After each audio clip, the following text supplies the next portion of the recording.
মঞ্চত ৰাজনীতিৰ গুৰু শিষ্য গুৰুক দলৰ পৰা বিদায় দি আৱেগ বিহ্বল শিষ্য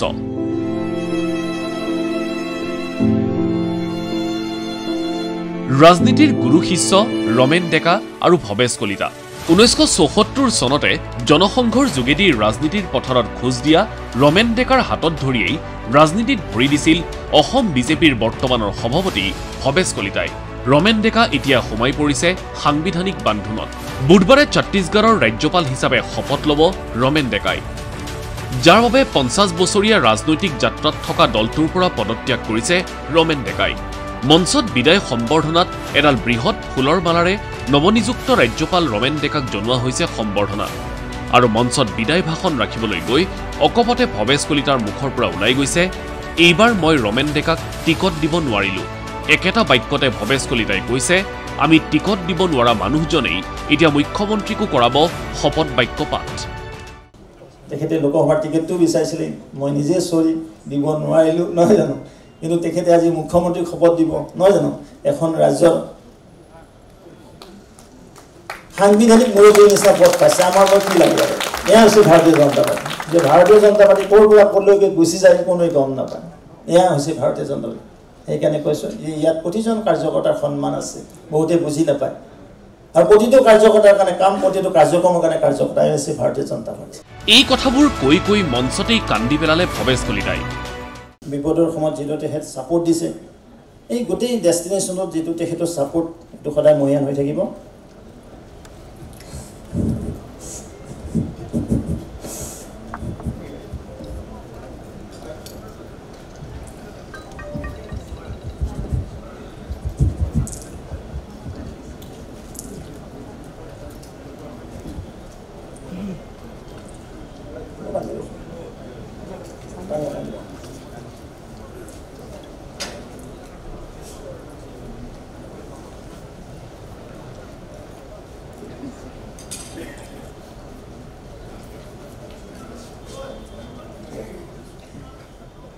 তো জানা হওক খুব ভাল লাগিল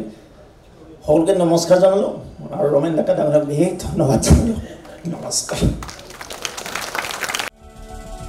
অকল ভৱেশ কলিতাই নহয় আৱেগিক হৈছে ৰমেন ডেকাও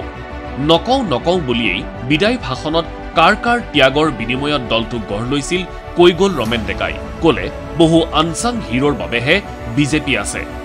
RSSৰ বহু আনচাং হিৰোৰ বাবেহে দলটো আছে বহুত আনচাং হিৰো পাৰ্টিত আছে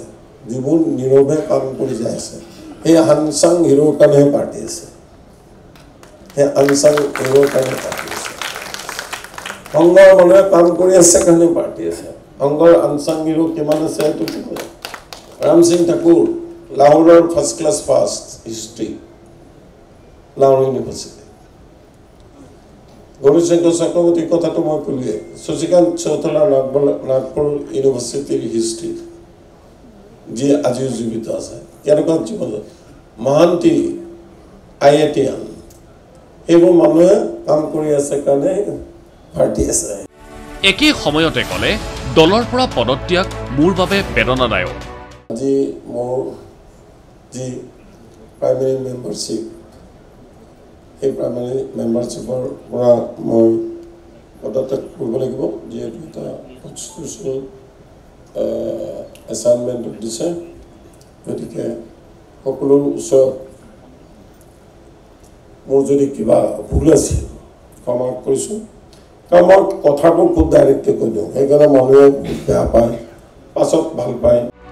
বিদায় ভাষণতে অটল বিহাৰী বাজপেয়ীৰ কথাৰ উদ্ধৃতি দি ৰমেন ডেকাই ক'লে ৰাজনীতিত তিক্ততা ৰাখিব নালাগে আৰু আমি যেতিয়া ৰাজনীতি কৰিছিলোঁ তিক্ততা নাছিল এই তিক্ততাটো থাকিব নালাগে অন্য দলৰ মানুহজনক লগ পালে বেয়া পাব এনেকুৱা ধৰণৰ কথা থাকিব নালাগে আমাৰ সময়ত নাছিল হেমেন্তাৰ লগত মোৰ খুব ভাল ৰিলেশ্যন কংগ্ৰেছৰ হিৰণ্য বৰা আদি কৰি বহুত আছে মোৰ ভাল ৰিলেশ্যন কিৰিপ চলে মোৰ ভাল বন্ধু মই একেলগে ইলেকশ্যন খেলিছোঁ একেলগে পঢ়িছোঁ গতিকে এই ৰিলেশ্যনবিলাক তিক্ত কৰি ইল ফিলিং এটা ৰাখি মই কোনো প্ৰয়োজন নাই আমি ৰাজনীতিত আইডিঅলজিকেল ডিফাৰেঞ্চ আছে ব্যক্তিগত কি কথা আছে ব্যক্তিগত আৰু কোনো কথা নাই মঙলবাৰে বাজপেয়ী ভৱনত আয়োজিত এই বিদায় সম্বৰ্ধনা অনুষ্ঠানত দলটোৰ যুৱ মৰ্চা, মহিলা মৰ্চা, কিষাণ মৰ্চা সন্মুখত থকাৰ বিপৰীতে বিদায় অনুষ্ঠানত নাথাকিল কোনো মন্ত্ৰী। উৎপল বৰাক বাদ দি দেখা নগ'ল আন বিধায়কক। কিন্তু এইবোৰ বাদ দি সভাপতি ভৱেশ কলিতাই দলটোৰ একালৰ সভাপতি, নিজৰ ৰাজনৈতিক জীৱনৰ গুৰু ৰমেন ডেকাক বিদায় দি আগবঢ়োৱা ভাষণৰ লগতে দলটোক আজিৰ পৰ্যায়লৈ অনা নেতা ৰমেন ডেকাৰ ভাষণে যে উপস্থিত কাৰ্যকৰ্তাৰ বুকু ভেদি গৈছিল সেয়া নিশ্চিত। ভিডিঅ' জাৰ্নেলিষ্ট পংকজ বৰাৰ সৈতে ৰাজু বৰুৱাৰ ৰিপৰ্ট, ND24।